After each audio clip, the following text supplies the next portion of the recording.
So to start, what is the biggest takeaway or lesson from making Sing 1 that you were actually able to apply on the sequel? Oh, biggest lesson? I don't know. There's so many. Because the trouble with making these films is there's so many aspects to it. You want a nice, snappy answer, and all I can give you is I don't want a nice, snappy answer. Go deep. No, I'm but do you know here what I mean? for It's it. like one of those things where you go, oh, it was just everything. It was like, pace yourself. Make sure that that's finding the flow of the character stories. Keep it simple.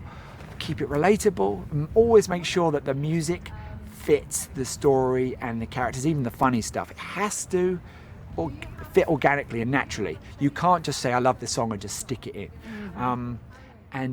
But I suppose my main thing to do is, my main reason for wanting to do a sequel was because I could feel this sort of like, that the characters could handle it, and that Chris Meledandri and I just both had this passion to see where they would go.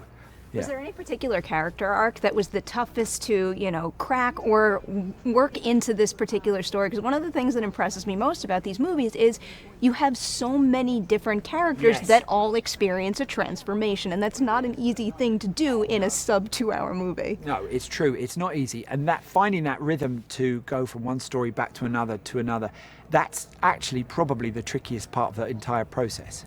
To get that rhythm right, to make it feel natural and easy. I don't know what's the secret to that. Effort and trying and being and making sure that you feel it. But the hardest one for me was the Clay Calloway story, because it's dealing with grief, and you want to honor that and honor that feeling. You don't want to shortchange people and be sort of like superficial, but at the same time, you can't be too heavy because you're going to then push people away. So it's finding that balance, and that was the one that we were fine-tuning right till the end, of just how much you show. Found that balance very well. I was very impressed by that. Speaking of Clay, when you conceived of the character, did you always know you wanted Bono for the role, or was there ever a phase where you had a wish list? I didn't think you'd say yes. I was like, yeah, of course. I mean, Chris Meledandri and I were like, well, Bono, could you imagine? That voice, that what he represents as a rock star. He's fully embraced that, and also those songs of theirs are so inclusive. Do you know what I mean? They mean a lot to people, even if you don't know it. You're hearing it. As soon as you hear it, you feel included, and So that was always what we had in mind. But I couldn't believe it when he said yes.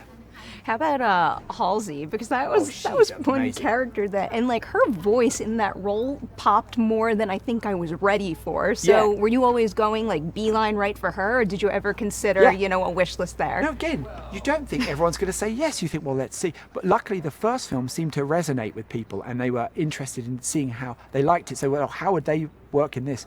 Halsey just can do anything. I mean, every 5 minutes she's doing something spectacular, like whether it's painting. Have you seen her paintings? I've never seen that. They're amazing. They're like not just good, they're amazing. And she's an amazing performer and singer.